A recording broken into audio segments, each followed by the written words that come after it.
Buenas noches a todos los participantes. En nombre de la Universidad de Chile y Vidensa Consultores, les damos la cordial bienvenida al webinar La teoría del cisne negro, COVID-19, cambio climático y su desarrollo.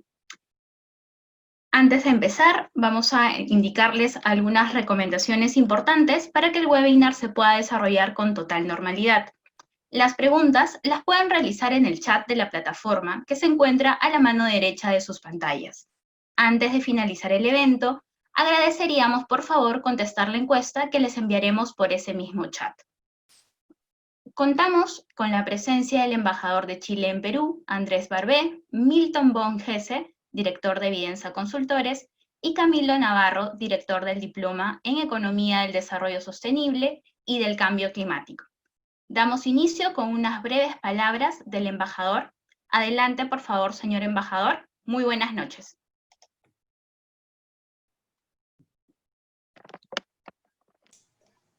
Hola, buenas noches. ¿Me escuchan? Perfectamente. Sí. Bueno, primero que nada quiero agradecer a mi gran amigo Camilo Navarro el haberme invitado a este encuentro. Vengo a escuchar, vengo a conocer, me parecen todas estas iniciativas y sobre todo esta que está desarrollando la Universidad de Chile en conjunto con Vidensa, me parecen tremendamente importantes por lo que significa en la relación con el Perú, que es uno de los temas que a mí, por cierto, es lo que más me interesa. Cuenta, Camilo, de todas maneras cuenten con mi apoyo. Ahora, como les decía, yo vengo a escuchar, vengo a aprender, vengo a conocer esto, y por cierto, cuenten con mi apoyo para cualquier otra iniciativa de esta naturaleza en el futuro. Con Camilo hemos trabajado varios años, o trabajamos varios años juntos aquí en Perú. Él conoce muy bien el tema, me conoce a mí también, por eso somos tan amigos, y confío que podamos seguir haciendo este trabajo conjunto para mostrar, para acercar Chile y Perú a través de este tipo de iniciativas de cooperación. No me queda más que agradecerte, Camilo, Milton, lo mismo, agradecido a Vidensa, y bueno, les deseo todo lo mejor y todo tipo de éxito, y me quedo escuchando y aprendiendo lo que ustedes me puedan contar. Muchas gracias, señor embajador. Ahora vamos a escuchar las palabras de Milton von Hesse, que nos comentará sobre el diploma. Adelante, Milton, te escuchamos. Bueno, muy buenas noches a todos, embajador. Un placer haberlo escuchado y tenerlo como asistente a esta charla. Y antes de darle la palabra a Camilo para ir al tema que nos convoque, voy a tomar solamente un par de minutos para introducir el diploma en Economía del Desarrollo Sostenible y el Cambio Climático que Vidensa Consultores está desarrollando junto con la Facultad de Economía de la Universidad de Chile. Pasamos, por favor. Quiero mencionarles que este diploma tiene como objetivo presentar a los participantes de los desarrollos más recientes en temas de economía del desarrollo, pero también los compromisos internacionales que se están dando en materia de cambio climático en todos los países y por supuesto en el Perú. Lo que vamos a buscar con este diploma no solamente es centrarnos en el tema académico, teórico, regulatorio, sino también vamos a llegar a un análisis de experiencias concretas de los esfuerzos que se están haciendo tanto en Chile como en Perú para que nuestros países puedan avanzar tanto desde una óptica del sector privado como del sector público. Pasamos, por favor. Como les decía, este diploma tiene bastantes beneficios para los participantes. En primer lugar, vamos a aprender a diseñar e implementar soluciones para problemas ambientales con un enfoque económico, social, pero también de sostenibilidad ambiental. Vamos a conocer las tendencias en temas de desarrollo sostenible y cambio climático, así como las soluciones que se pueden plantear tanto desde el sector privado como del sector público. Y también este beneficio, una de las características más importantes, es que los expertos que van a dar las charlas no solamente tienen una excelente calificación académica, sino que además tienen una experiencia profesional muy relevante y ellos, justamente en virtud de ellos, van a poder ofrecerles a los alumnos estrategias para administrar eficaz y eficientemente los recursos naturales en armonía con el ambiente. Y finalmente, y no, por supuesto, no lo menos importantes, es que estudiarán en la universidad número 1 de América Latina. El diploma es otorgado por la Universidad de Chile. Pasamos, por favor. Solamente para hacer una breve mirada de la malla curricular, como les mencionaba, este diplomado va a tener 4 módulos, tiene 4 módulos.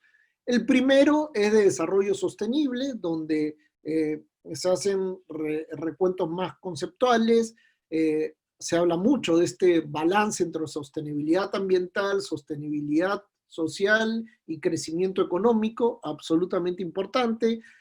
Se hace un recuento de la Agenda Mundial del Desarrollo Sostenible, empezando por los Objetivos de Desarrollo Sostenibles, la Agenda 2030, el Acuerdo y el Acuerdo de París. Luego vamos a ver también todos los aspectos relacionados al cambio climático, la evidencia empírica, los modelos estadísticos, entre otros. Vamos a ver también la discusión entre bienes públicos y medio ambiente, absolutamente relevante, con una perspectiva académica, teórica, pero con ejemplos concretos.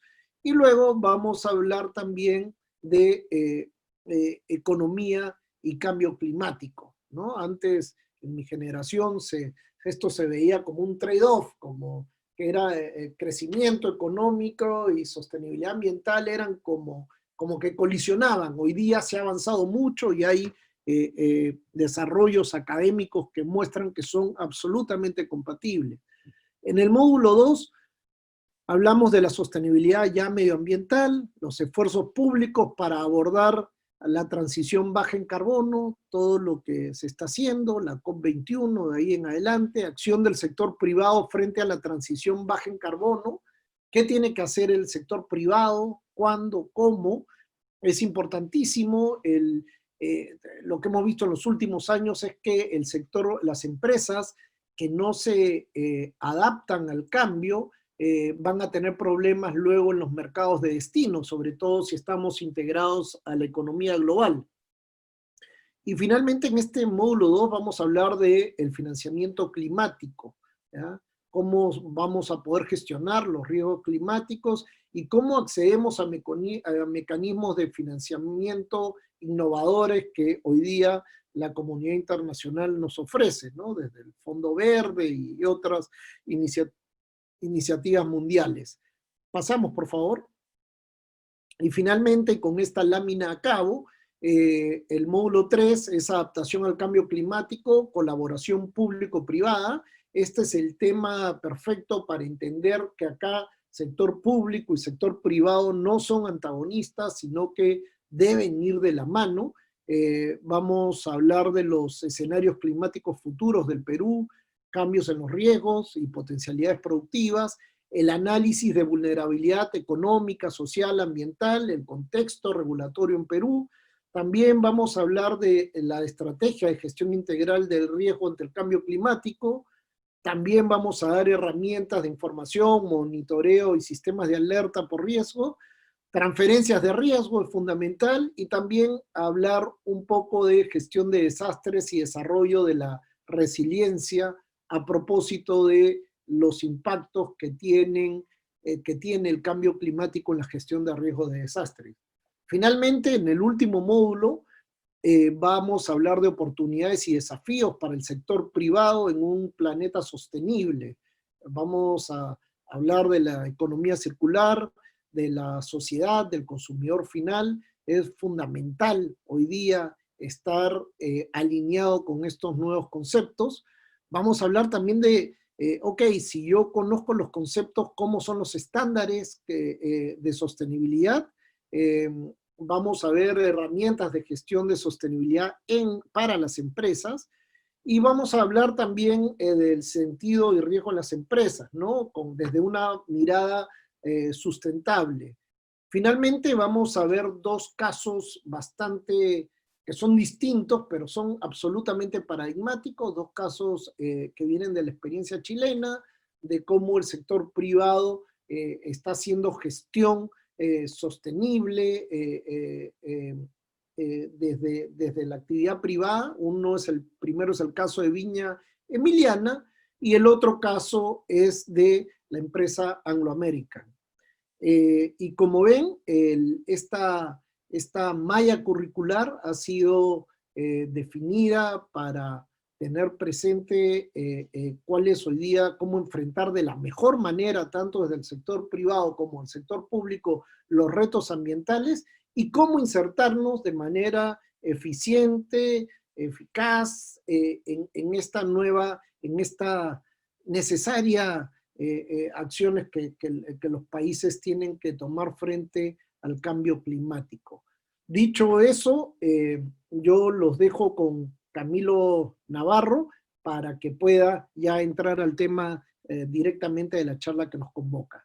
Muy amables por su atención. Muchas gracias, Milton. Ahora le damos la bienvenida a Camilo Navarro. Adelante, Camilo. Muchas gracias, Catherine. Muchas gracias, Milton. Un gran abrazo virtual a Andrés, a nuestro embajador hoy día en Lima, Perú. Como él señalaba, nosotros compartimos funciones allá en nuestra embajada entre el 2014 y 2019. Y yo servía allá también, de hecho mi hija también nació en esa época, esos años allá en Perú.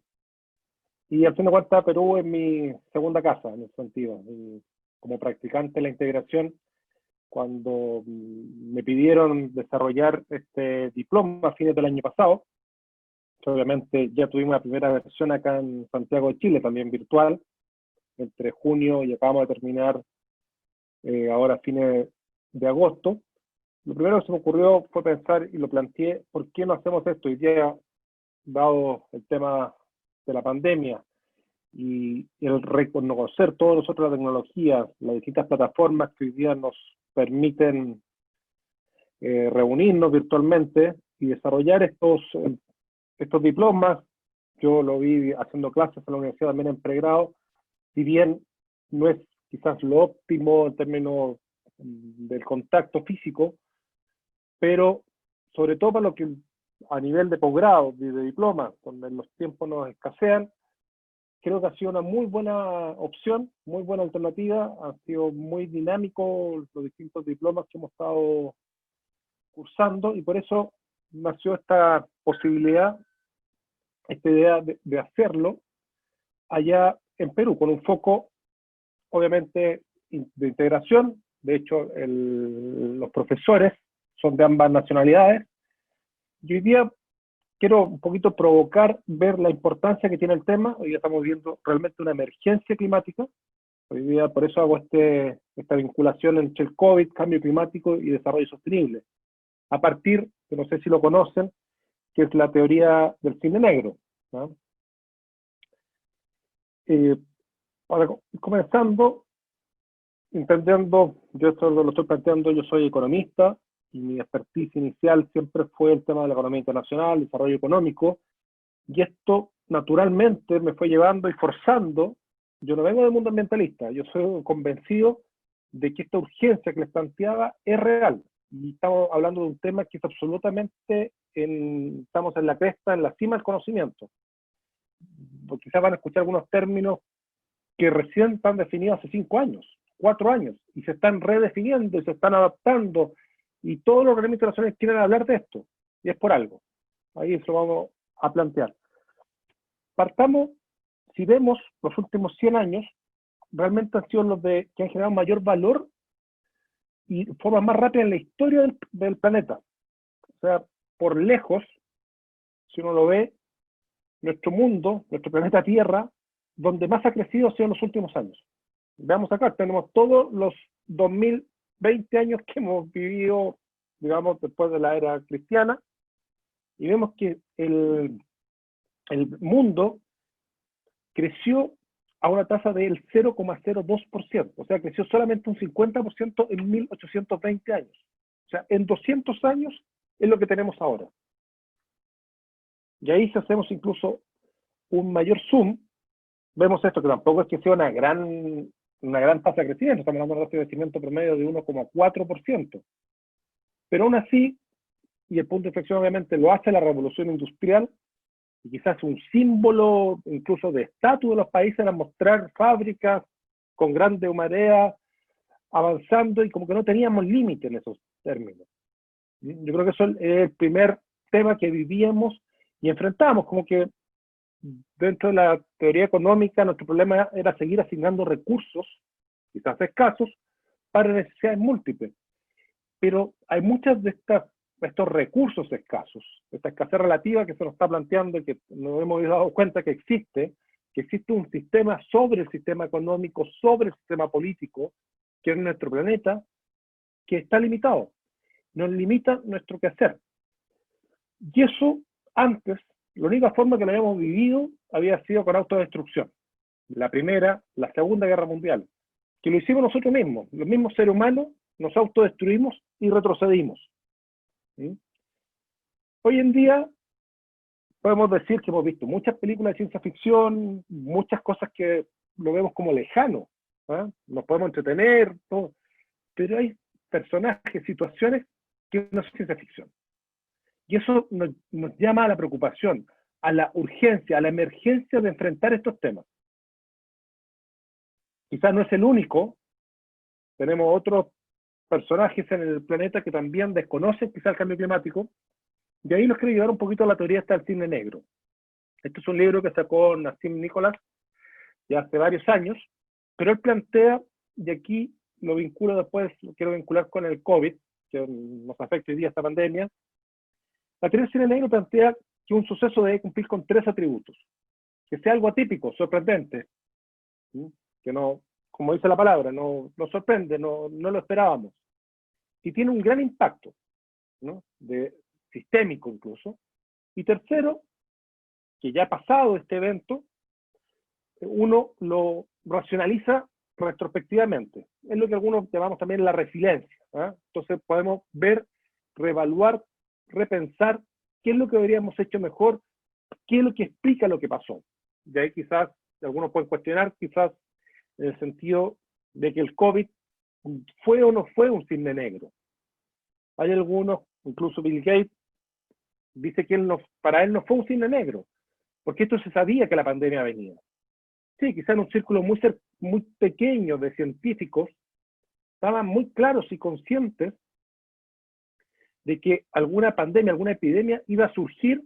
Yo creo que nadie podía proyectar las magnitudes hemisféricas o mundiales que ha tenido esto. O sea, un virus en China hoy día nos tiene sobre todo América Latina dando números muy preocupantes, penosos, de gente muy cercana, amigos que hemos perdido, familiares, algunos otros, ¿ah? Porque no estábamos realmente preparados, no teníamos idiosincrasia para enfrentar el tipo de pandemia. Y eso no solamente en Chile, antes nos asustábamos con imágenes previas de lo que pasaba en Europa. Pero para mí por lo menos, yo considero que sí, para mí fue algo atípico. Yo no esperaba ni pude predecirlo, quizás por eso decía, quizás Bill Gates y grupos científicos, como hay algunos videos circulando, sí lo preveían, no, si no era sin día, pero sí sabía que en algún minuto alguna pandemia podía ocurrir. El impacto, nadie puede cuestionar que ha sido extremo. O sea, vamos a revisar algunas cifras económicas donde podemos ver el impacto, que esto solamente hoy día puede ser comparable con la Segunda Guerra Mundial. Nada más, ya superó la crisis de la deuda de los 80 para América Latina. Esto realmente no tiene esta magnitud de comparación. Y introspectivamente, esperando salir de esto, tendremos que ver cómo vamos a ser más resilientes, cómo realmente, como me gusta usar esta palabra para que la entiendan bien, no nos caemos de la escalera. bajamos 1 o 2 peldaños, pero nos mantenemos en el camino, en la ruta que íbamos. Esto es una mirada, una actualización que hizo el Fondo Monetario ahora en junio, sobre las proyecciones que tienen para todo el mundo respecto al crecimiento de este año. Y si ven, realmente estamos viviendo una recesión mundial. Los únicos países que se salvan van a crecer entre 0 y 3%, salvo un par de países en África ahí que se identifican, pero todo el resto del planeta, los grandes poderes económicos, salvo China, digamos hoy día, están decreciendo más de un 3%. Si lo vemos en particular, cómo nos está impactando este COVID en la economía, el mundo, como lo planteaba recién, está en recesión. Nosotros, aquí en América Latina, Perú, Chile, en el sentido, si uno lo ve como economía, somos lo mismo. Somos países pequeños para el contexto mundial, que dependemos de nuestro sector minero y de nuestro sector agroalimentario. ¿A quién le vendemos eso? Principalmente a China, a Estados Unidos y a Europa. ¿Qué es lo que pasa con esos países? ¿Cuál es el shock? China de venir creciendo 7-8%, este año se proyecta un crecimiento del 1%, según la última actualización del Fondo Monetario Internacional. Estados Unidos, una actualización a la baja, hoy día se proyecta ya un decrecimiento del 8%. ¿Y qué pasa acá en la región? Las dos grandes potencias de la región, estas cifras también la actualizaron a junio. Brasil decrece 9,1% en la proyección, México más de un 10%, 10,5%. Perú, el Banco Central de Reservas, lo acaba de actualizar también en su informe inflacionario de junio, y habla de un decrecimiento para el Perú del 12,5%. Esta cifra puntualmente el Fondo Monetario todavía no la actualiza para Perú, ni tampoco para Chile, por eso planteo la cifra del Banco Central, pero en general para América Latina está planteando un decrecimiento del 9,4%. Si miramos esto como grandes bloques, la economía global decrecería un 4,9%, con un buen repunte, debiese estar volviendo a fines del próximo año a los niveles pre-COVID. Las economías más avanzadas son las más golpeadas en este contexto, decreciendo un 8% este año, también con un rebote no tan significativo, todavía no se recuperaría el próximo año, estamos un par de años todavía necesarios para los finales de 2022 seguramente recuperar realmente el producto, el PIB que existía ex ante, y para los países emergentes en vía de desarrollo, como los nuestros, aquí hay muchos que suman ahí, entonces por ese -3 incluso se vería más que compensado el próximo año. Aquí el factor China obviamente influye fuertemente. Si nos centramos solamente en nuestros países, en nuestro barrio, en América del Sur, y le sumamos solamente México del resto, vemos una columna de este año bastante negativa, ¿sí? Donde, según estas cifras, algunas no están actualizadas para junio, sino solamente abril, destacaría quizás por su bajo decrecimiento Paraguay, Uruguay y Colombia, ¿no? Los dos primeros que han sido muy destacados también por el manejo de la pandemia, pero para el próximo año se verían ya algunas recuperaciones más significativas también en Uruguay, el mismo Perú, que si uno lo ve con las cifras del Banco Central, aquí la que lo estoy colocando distinta a la anterior porque esta es del Fondo Monetario, no del Banco Central de Reserva. El Banco Central de Reserva también proyecta ya para Perú el próximo año crecimiento de 2 dígitos, en torno al 11,5%. Pero digamos que todo esto, tratemos de ver la parte llena del vaso. Las cosas pasan por algo. Esto se lo escuchábamos decir muchas veces a nuestros abuelos, abuelas. ¿Qué estamos aprendiendo? ¿Qué estamos reflexionando de todo esto? De este encierro, de esta cuarentena forzadas o no forzadas, de este salir con cuidado, de aprender a convivir con este virus, ¿no? En esta incertidumbre. La primera pregunta, y que va a englobar todo esto, es saber si nuestro modelo de desarrollo actual es sostenible. ¿Se requerirá o no se requerirá? Quizás algunos nos plantea, algunos escritores, que nuestro planeta decrezca para que esto sea sostenible. tenemos que diferenciar sectores. Hay sectores claramente que son mucho más contaminantes, que generan gases de efecto invernadero, como el sector energético, basado obviamente en combustibles fósiles, los desechos, la basura, la misma agricultura, genera muchos gases de efecto invernadero, pasando especialmente ahí en la ganadería y en el uso de químicos, en la misma. El rol del Estado puede seguir siendo, sobre todo en nuestros países, un actor secundario el Estado, o tiene que tomar un rol más activo, realmente con músculo que pueda fiscalizar, orientar, corregir las fallas del mercado para que tengamos un mundo sostenible, redistribuir la riqueza. Yo creo que ahí nuestro continente es vergüenza mundial de las desigualdades que existen. No puede ser, eso no es viable, no puede ser que gente, yo lo digo bien simplemente, gente honrada, trabajadora, sacrificada, no puede ir al estadio porque no puede pagar una entrada. Para mí la gente toda debe poder entrar a un estadio. Yo que soy futbolero, está bien, algunos irán a galería, otros irán a su palco, pero todos tienen que estar dentro del estadio. No puede ser que gente se quede mirando esto como que les pasa por delante. Hay que transformar la agricultura. Ya no puede ser, quizá hoy día están certificándose como orgánico. Eso al final el que tiene que, lo ideal es que mañana, en los próximos años, el que tenga que certificarse es justamente el no orgánico. El que no cumple con lo que nos está exigiendo hoy día el planeta, que sea biosistémico para poder operar. Nuestro patrón de consumo, nos damos cuenta que quizás no es necesario tener tantos zapatos, eso se va para las mujeres principalmente, y que tentamos tanta ropa. Hoy día, yo lo he visto, lo hicimos quizás en experiencia, para no nombrar marcas o empresas, donde su foco está y su alegría es cuando un padre o una madre le hereda una prenda de ropa a su hijo o a su hija.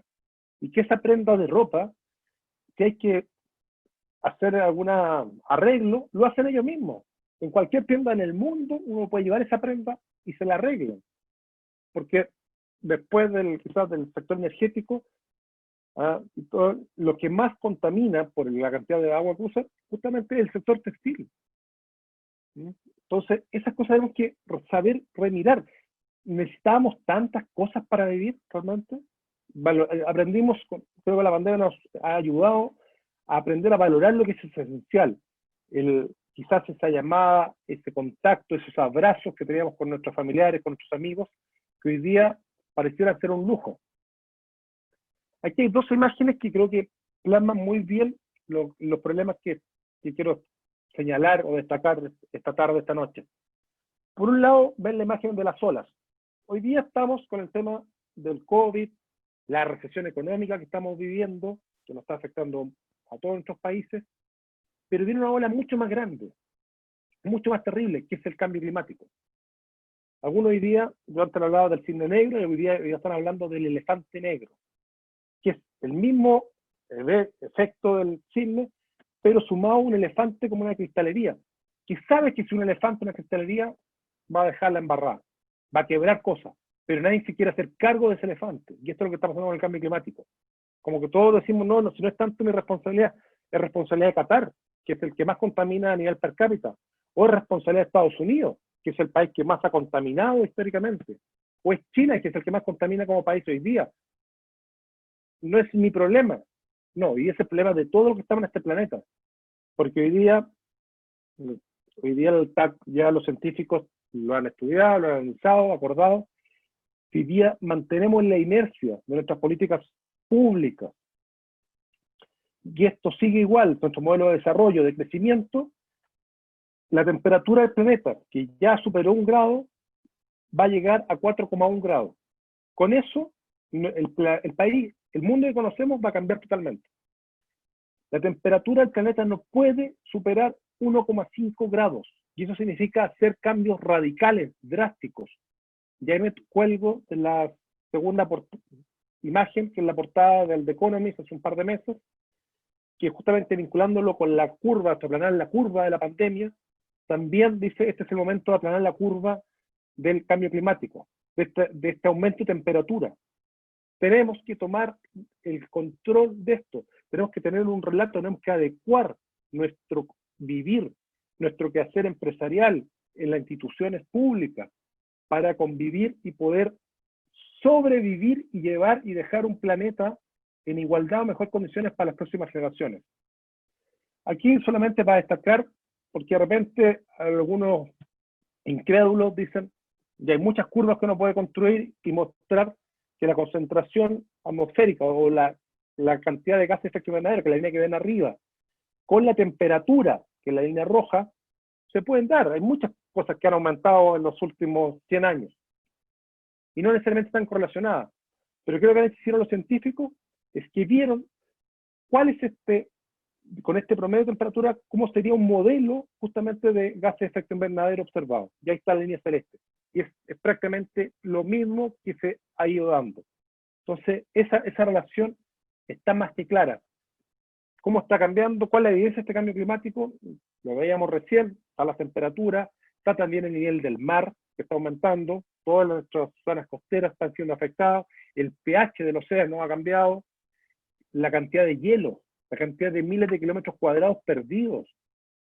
Todo eso es una realidad y eso nos obliga a la primera parte del desafío del cambio climático, que es mitigarlo, que es reducir la generación de gases de efecto invernaderos y que la temperatura de nuestro planeta no aumente más de 1,5 grados. ¿Qué nos lleva a eso? ¿Por qué? Según los científicos, y esto es una publicación sacada por el IPCC hace 2 años, el IPCC es el instituto donde se reúnen todos los expertos del mundo, según ellos, con las emisiones actuales, el presupuesto de CO2, o sea, nuestra como línea de crédito que nos queda restante en el banco, para alcanzar este objetivo 1,5, era de 10 años. O sea, ya han pasado 2, nos quedan 8 años si seguimos igual. Tenemos que cambiar nuestro actuar, nuestro modelo de desarrollo, de crecimiento. Si no eran 1,5, hace unos años hablaban, por decirlo, esto es una cosa en evolución, estamos en la cima del conocimiento, eran 2 grados, ahí ese presupuesto nos duraba un poquito más, tendríamos 20, 25 años más para esta adecuación. Por eso, de hecho, el Acuerdo de París habla del 2050, ¿ya? Como que todos los países en su autorruta sean carbono neutrales, o sea, no emitan lo mismo que absorben, sea lo que emitan, sea cero. Acá este esquema se los quiero plantear solamente para que entender, porque yo creo que la mayoría ha escuchado hablar de cambio climático, no se entiende muy bien qué lo genera, qué causas provoca, pero también han escuchado hablar de cambio global. Entonces, todas nuestras actividades, todo nuestro quehacer como seres humanos, están causando este cambio global. Y eso tiene que ver cómo usamos la energía fósil, la contaminación que viene de ahí, o de los desechos principalmente, el cambio de uso del suelo. En Perú se ve la selva, cómo está cambiando esa selva. Y bueno, en Brasil quizás es más dramático esa situación. Todo eso nos está usando, nos está reduciendo la captación de estos gases de efecto invernadero. Pero ¿qué producen? ¿Qué alteran en el sistema terrestre que vivimos todos los días? Todo este cambio global está provocando aumento de gases de efecto invernadero, está alterando los ciclos de nutrientes, y esos dos efectos, los gases de efecto invernadero y la alteración de los ciclos de nutrientes, son los que generan el cambio climático. Y el cambio climático, ¿qué es lo que provoca? Por un lado, la pérdida de biodiversidad, y por otra parte, esa pérdida de biodiversidad en el mundo, más que el cambio climático, está generando muchos impactos. Y esos impactos que lo podemos ver, palpar, todos nosotros donde estemos viviendo, primero están los riesgos de seguridad alimentaria. Todos sabemos cómo está aumentando la población, estamos hablando ya de casi 8.000 millones de habitantes en los próximos años. ¿Cómo lo alimentamos? ¿Cómo tenemos la certeza? Fue uno de los temas ahora justamente con la pandemia también, cómo asegurar los alimentos de la población, cómo se están degradando los ecosistemas, eventos meteorológicos cada vez más extremos y más frecuentes. Eso es un tema que de repente lo olvidamos y es hoy día muy palpable y ya no puede ser una excusa de nuestras autoridades, por ejemplo, No, es que me pilló el huaco, me pilló el temblor, el terremoto. No, tenemos que estar hoy día preparados. Tenemos que trabajar, tender, gestionar esos riesgos. Eso es lo que se llama la reducción de riesgo de desastre o la gestión de riesgo de desastre, que es no solamente trabajar el desastre, tenemos que estar trabajando continuamente con enfoque holístico integral.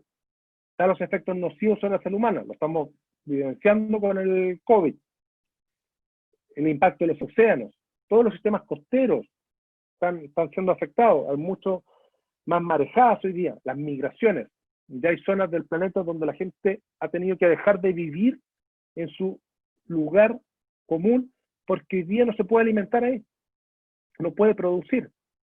Hay una primera mirada en la literatura, que es de una inglesa, de la Universidad de Oxford, que es Raworth. Ella plantea, en un libro que ha sido muy comentado, no sé si lo han escuchado, que es lo de las donuts de la economía, o los donuts, como le gusta decir a los españoles. Y ella lo plantea bien simple. ¿Y por qué esta dona, este anillo? Por un lado, ella dice cuáles son los límites que tenemos ecológicamente. Y ahí plantea lo que hemos superado, y algunas cosas todavía no las podemos medir muy bien. El cambio climático, la pérdida de biodiversidad que yo les señalaba, la conversión de las tierras, todo eso ya sobrepasó los límites permitidos. Pero por otro lado, y como la base de esta dona, tienen que ver con algunos principios básicos o derechos que todo ser humano debiese tener. Acceso al agua, acceso a la educación, a la salud. Todo eso, y por eso que haciendo cuenta lo que tenemos que hacer es que este sistema económico que hemos desarrollado se pueda lograr dentro de estos dos verdes intensos.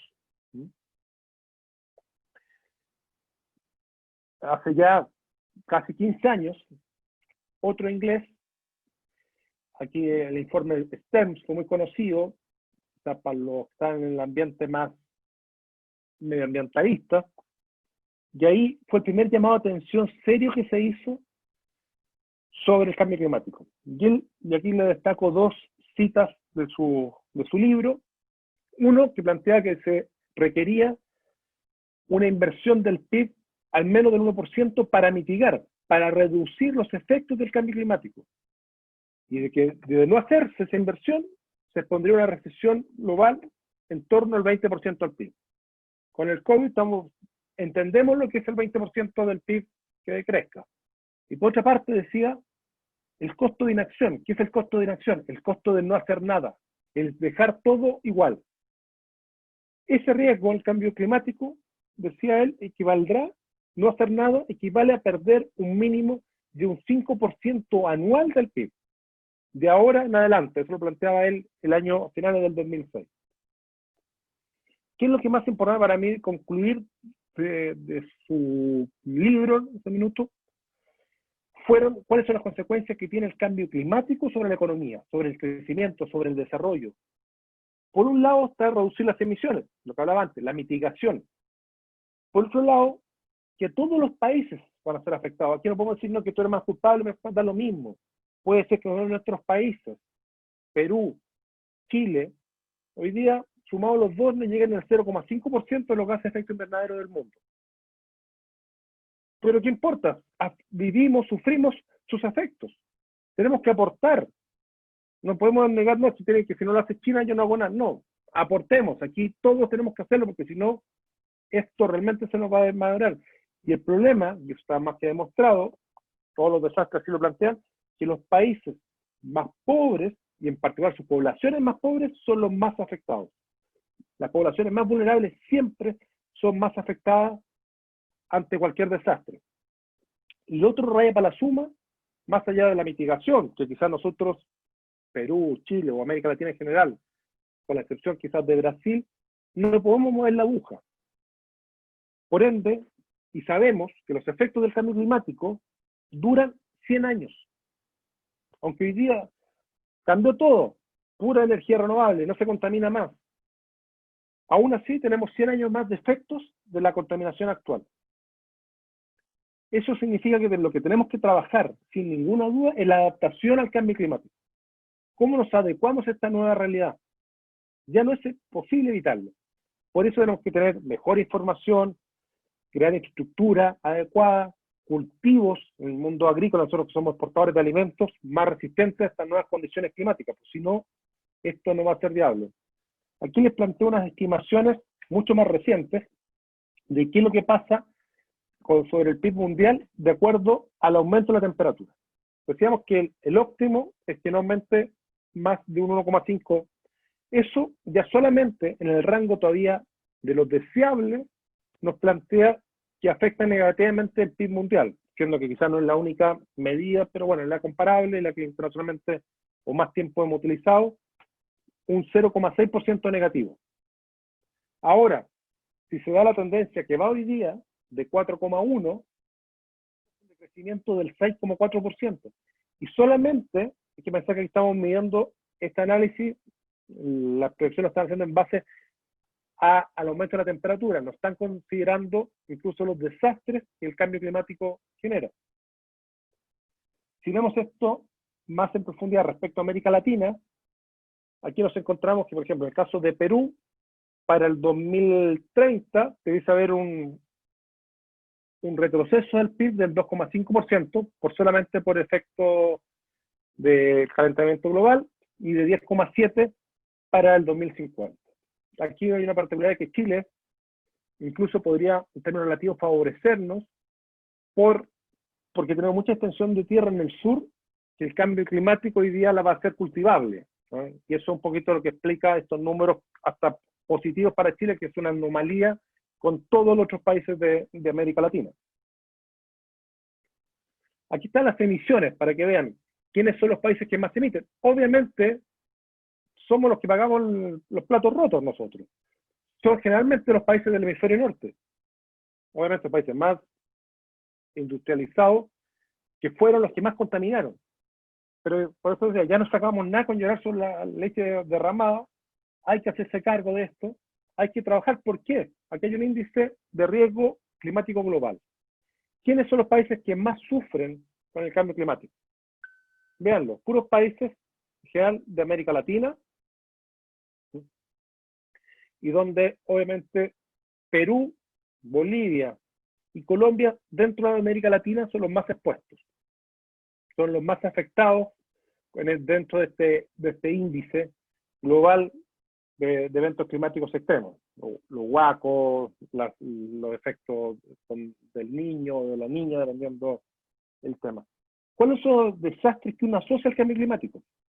Porque aquí, yo lo hablaba antes de terremotos, pero los terremotos no está demostrado, igual que las erupciones volcánicas, que tengan que ver con el cambio climático. Pero sí las inundaciones, sí las subidas del mar, sí las olas de frío y las olas de calor, que son quizás una de las cosas que más asustan a muchas poblaciones. Los ciclones y huracanes, quizás esos son menos en nuestra región, pero si uno se va a Centroamérica, incluso a la costa este de Estados Unidos, de México, es algo que es pan de todos los años y cada vez más intenso. Las sequías, eso sí lo estamos viendo marcadamente, sobre todo acá en el centro norte de Chile. Las tormentas, cada vez quizás son en periodos más cortos, pero la caída de agua es muy intensa. Y además está lloviendo en cotas más altas. Entonces se derriten los hielos que habían. Y por eso los huacos, los aluviones, son mucho más frecuentes de ocurrir. Los incendios forestales hoy día también están ahí a la luz del día, porque la posibilidad de que tengamos una ola de calor, temperatura sobre 30 grados, que la humedad relativa esté bajo 30% y que el viento esté sobre 32, es muy frecuente, y eso es muy propicio para los incendios. Entonces, y esto, sumado al cambio climático, hace, por eso se lo destaco, que todos estos desastres sean mucho más frecuentes e intensos. Y eso obliga, no solamente del lado privado, sino sobre todo también del Estado, de los gobiernos regionales, de la institución pública centralizada, a estar preparados, a tener gobernanza del tema, capacitar a la gente, tener esta lógica que decía de gestión de riesgo integral. Esto ya no puede ser, si estoy en un gobierno de 4 o 5 años, no es que me pilló, tuve mala suerte. Antes cruzaban los dedos, ojalá no me pase. Hoy día lo puedo dar con certeza a cualquier gobernante que en su periodo le va a pasar algo. ¿Cuándo? Ni qué día, no sabemos. Pero hoy día, como está el planeta, la posibilidad, con certeza casi del 100%, es que algo va a pasar durante ese periodo. Tienen que estar preparados, tienen que haber protocolos de trabajo, tener claro las políticas de ayuda, a quién se le ayuda, a quién no, dónde se transfieren riesgos.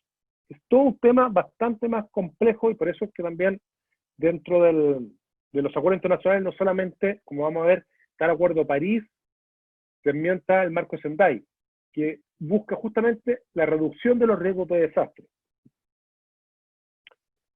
Y lo otro, ver de todos estos desastres climáticos, algo anticipado antes, como ven cómo han aumentado, y la evolución claramente tiene que ver con desastres climáticos, pero lamentablemente, y es parte de que los más afectados con estos desastres son las poblaciones, los países de menores ingresos. Y eso está más que ya medido por la ODS. Entonces, ¿qué hacemos con esto? Los economistas diríamos, ¿estamos en economía de estado estacionario? ¿Estamos fijos y ya llegamos al estado estacionario? ¿O hay otro estado estacionario que tenemos que movernos para el cual se puede crecer o, como les planteé antes, habría que decrecer? Lo que hay que entender, como lo planteé quizá en la mejor imagen, es la de las donas, que la economía es parte de un subsistema más amplio, que es la ecosfera, que es así finita. Tenemos que saber producir dentro de esos límites, mantener un crecimiento que sea coherente con eso, con esa esa limitación que tenemos hoy día para movernos, para actuar. Esta transición, y aquí hay un debate quizás casi hasta puede ser para muchas más horas, y para distintas visiones, por lo menos hay dos. Si esta transición la vamos a hacer dentro o fuera del capitalismo. Yo creo que es una economía de mercado, pero estamos hablando de un nuevo pacto social, estamos hablando de una economía de mercado mucho más a la europea, o una economía de mercado más, digamos, no sé, a ultranza de Estados Unidos. Eso creo que es parte de hoy día, acá al candidato le encanta todo hablar de socialdemocracia. Yo creo que hay un pacto social, medioambiental. De hecho, hoy día en la elección estadounidense se habla del nuevo pacto verde. La renaturalización masiva o ruralización. Quizá incluso la misma pandemia nos ha demostrado que no es tan necesario vivir cerca del trabajo. Se puede vivir lejos. Hoy día en los medios tecnológicos, no para todos, pero en alguna parte sí se puede seguir teletrabajando y ir puntualmente quizás a la oficina. Pero tenemos que trabajar eso para contrarrestar toda esta contaminación que genera la urbe en general. Hay que replantearse cómo redistribuir la riqueza, cómo quizás suscribir pactos, como lo han hecho países nórdicos, de brechas salariales. Hoy día en estos países han trabajado quizás las brechas salariales de género, que hombre y mujer en un mismo cargo ganan lo mismo. Pero que en una empresa, acá en Chile se ha analizado, por ejemplo, y las brechas salariales son más de un 40%. O sea, yo creo que cualquier diálogo no es sostenible entre dos personas que esté explicándole una a otra que puede ganar 40 veces más que ella, por muy inteligente y productivo que sea. Eso no es viable dentro de una misma empresa, dentro de una misma sociedad. La austeridad, ¿cómo sostenemos el modelo? ¿Hay que limitar la población? ¿Podemos permitir todavía que siga creciendo la población porque vamos a tener respuestas, vamos a tener un mundo sostenible? Y ahí es donde aparece este concepto y por qué como que el mundo entró en tensión y en preocupación, se hizo cargo en 2015. Y ahí está uno de los grandes acuerdos en Naciones Unidas, que es el de Objetivo de Desarrollo Sostenible, la sostenibilidad. Y eso es una mesa de tres patas. Está el crecimiento económico, si nadie lo niega, que es necesario. Pero ese crecimiento económico, y hoy día todos los que estudiamos economía, administración de empresas, que nos mostraban fórmulas o ecuaciones donde uno maximizaba la utilidad o minimizaba los costos, y no se ocupaba muchas otras cosas, y hay que preocuparse de la sostenibilidad social, de la sostenibilidad medioambiental, porque si no, esto no va. no da más, o sea, realmente es un tema de emergencia, de urgencia. Aquí nomás un pequeño paréntesis para que ocupen bien el concepto, para que vean que es un concepto nuevo. Muchos hablan y lo usan como sinónimo, sustentabilidad y sostenibilidad. Lo que pasa es que en inglés hay una sola palabra. No existen las dos palabras. Pero Naciones Unidas esto ya lo resolvió hace varios años, y en español, si queremos hablar del concepto anterior, de sostenibilidad social, medioambiental y crecimiento económico, es sostenibilidad, no sustentabilidad. ¿Ya? La sustentabilidad o desarrollo sustentable se limita solamente a los recursos naturales. Sí tienen detrás los dos el mismo concepto, que está en beneficio de las generaciones presentes y futuras. Pero esa es la diferencia. Aquí en una línea del tiempo, cómo han ido evolucionando, y destacado en amarillo, los principales acuerdos que tienen que ver con el cambio climático y con el desarrollo sostenible. Primero está la Agenda 2030 o los ODS, que son la consecución, la continuidad del Objetivo de Desarrollo del Milenio, que antes estaban como tal en Naciones Unidas, pero muy concentrados en la superación de la pobreza. En general los países se vinculaba a los Ministerios de Desarrollo Social. Hoy día, todas estas, ¿cuántas son? 17 objetivos, 169 metas.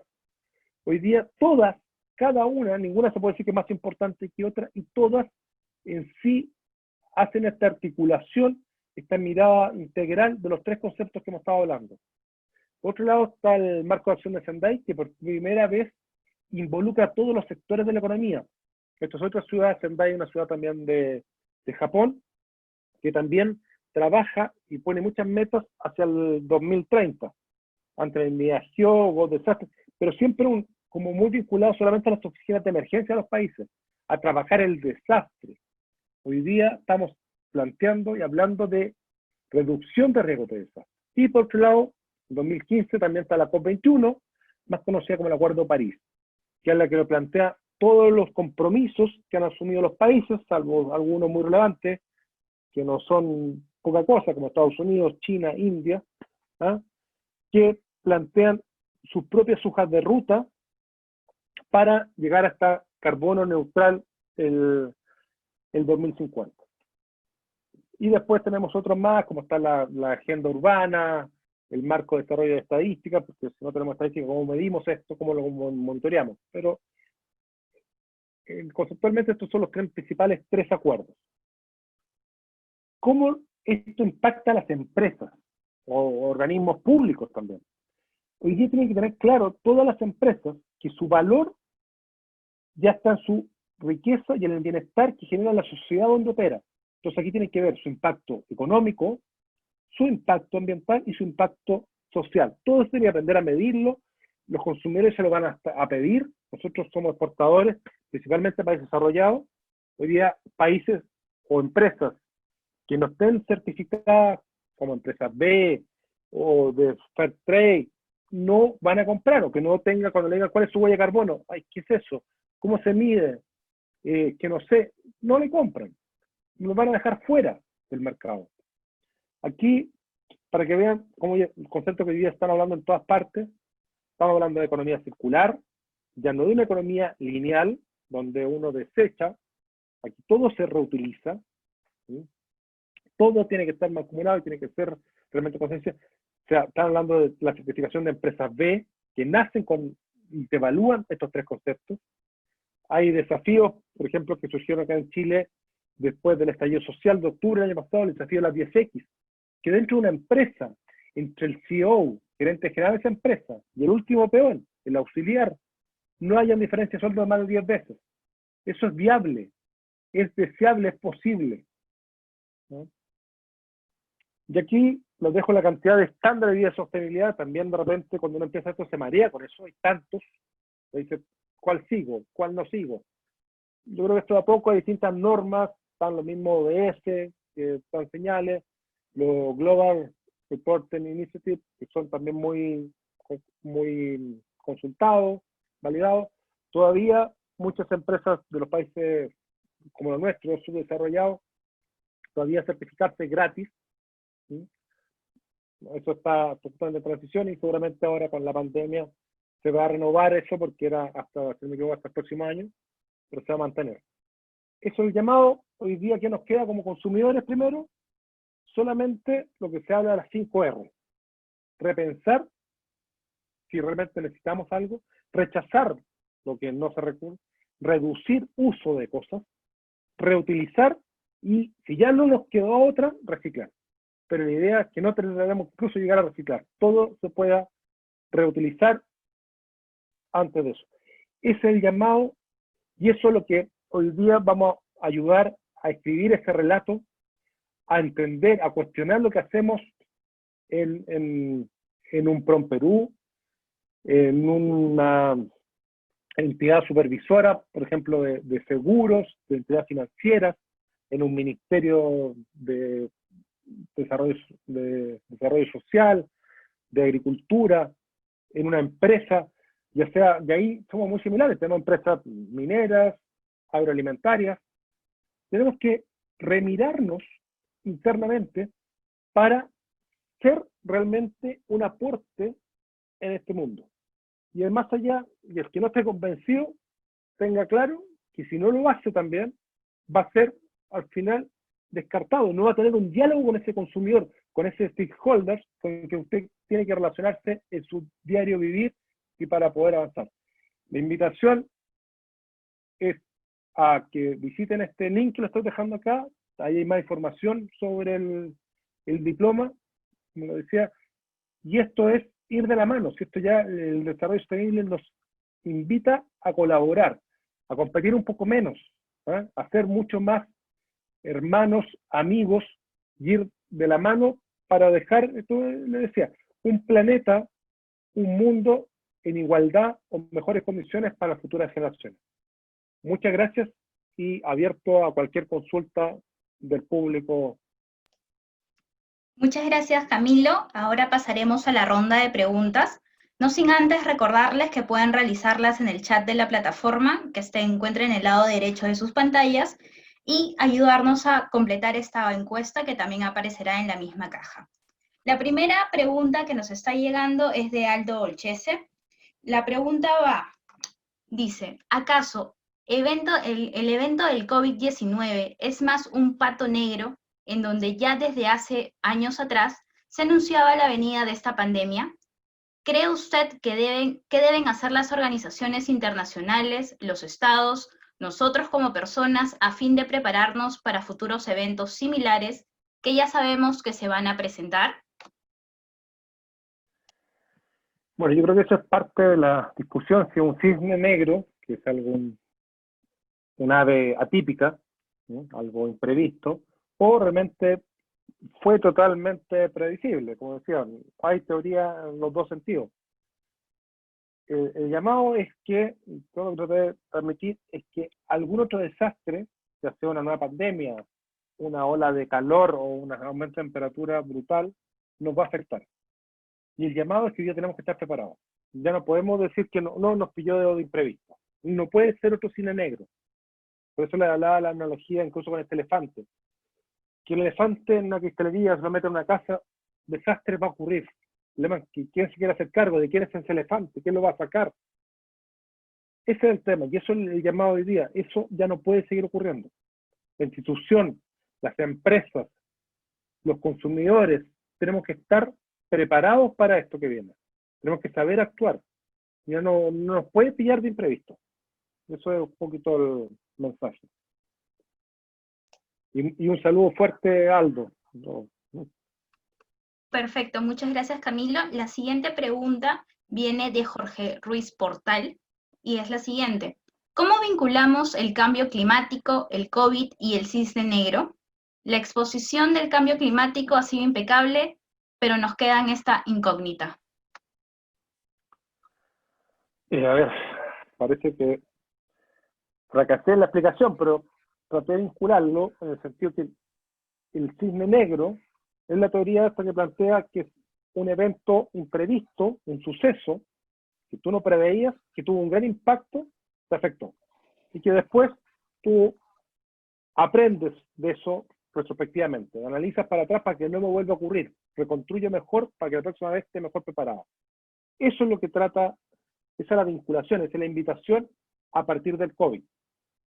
Y eso, ocuparlo como ese aprendizaje también para el cambio climático, para que no nos pille de imprevisto, no preparados, los próximos eventos o sucesos que nos van a afectar.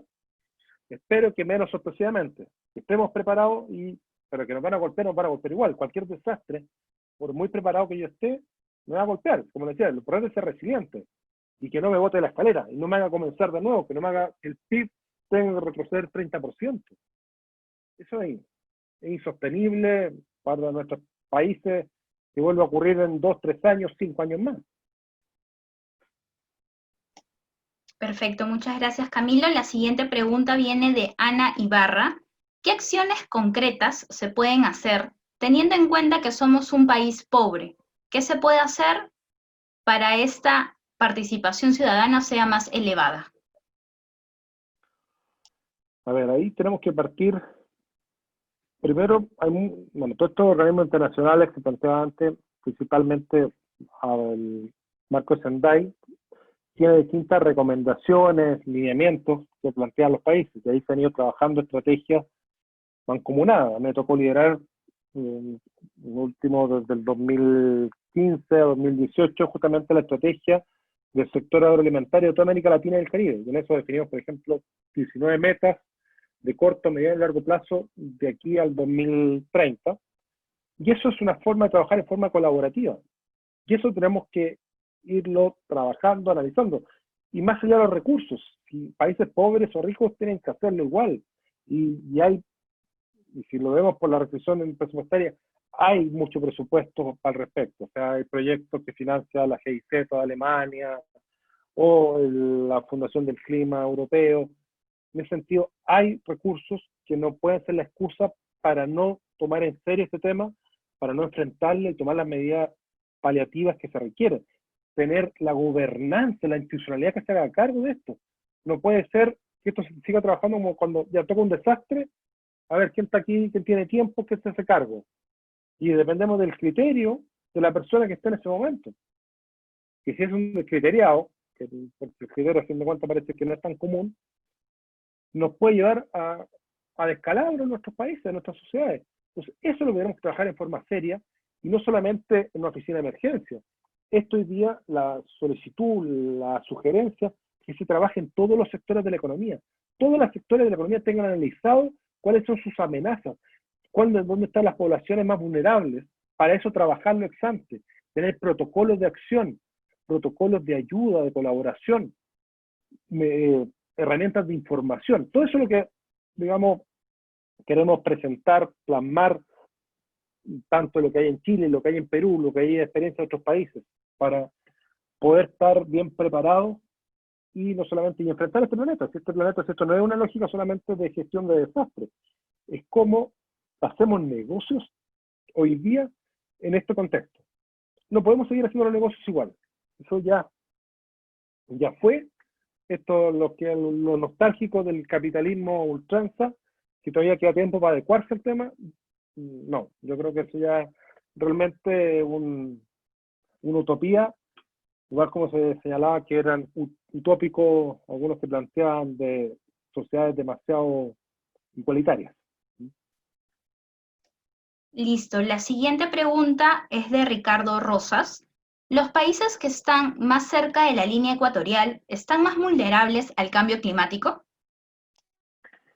No necesariamente, eso depende y es cosa de verlo, porque ese mapa de riesgo, al final el riesgo es una mezcla entre amenazas y vulnerabilidad.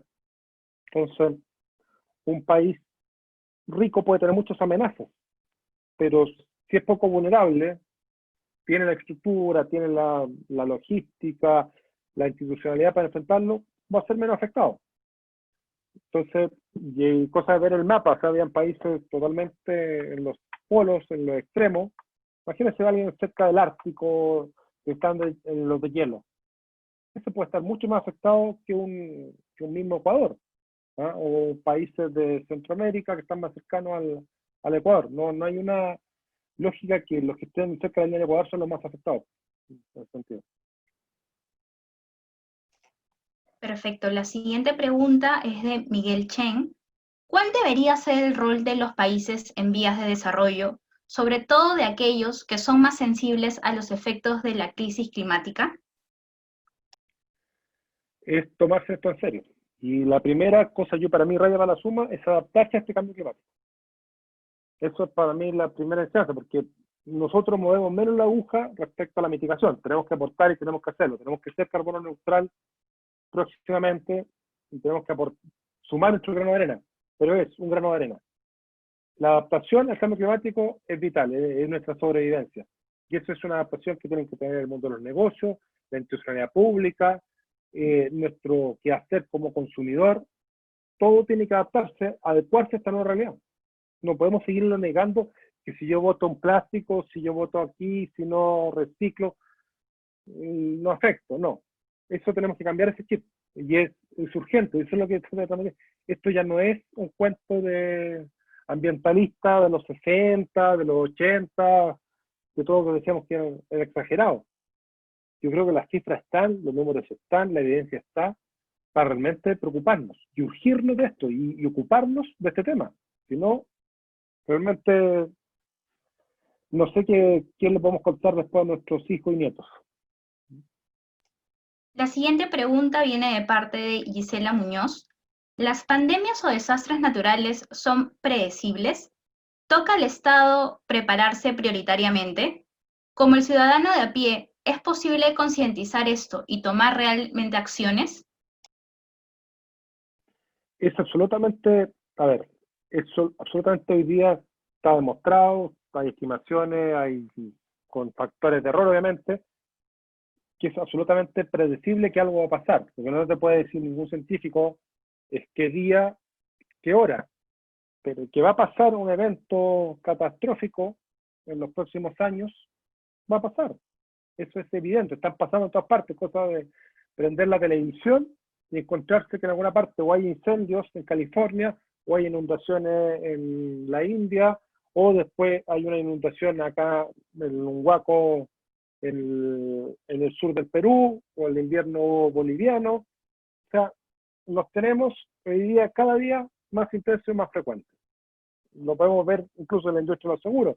Les mostraba algunas cifras de Munich Re que mostraba cómo han ido aumentando los desastres. Y ellos han tenido que pagar indemnizaciones.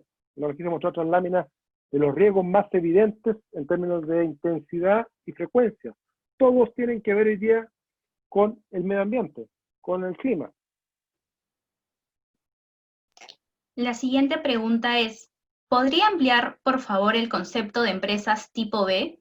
¿Estas son viables en países con pobre institucionalidad? La certificación por una empresa B es viable ya en todo el mundo. Y lo que hace la certificación de empresa B es analizar la empresa, independiente del tamaño. Te hacen un cuestionario y después te hacen verificar que tú cumples con los 3 cánones del desarrollo sostenible. Que pagas buenos sueldos, digamos, sueldos justos, ¿eh? Que no hay brechas salariales, que respetas el medio ambiente, que es carbono neutral, y que hace un aporte al planeta en términos de algo que necesita el planeta económicamente. Eso es una certificación que te permite ya diferenciarse. Esperemos que en el futuro cercano el que tenga que certificarse sea el tradicional que no cumple con eso, ¿no? Y que él sea el castigado y sea señalado y apuntado con el dedo por todo el resto, porque eso no debiese comercializarse, ¿no? Hoy día los modelos, hay varios modelos de negocios que no son viables, ¿no?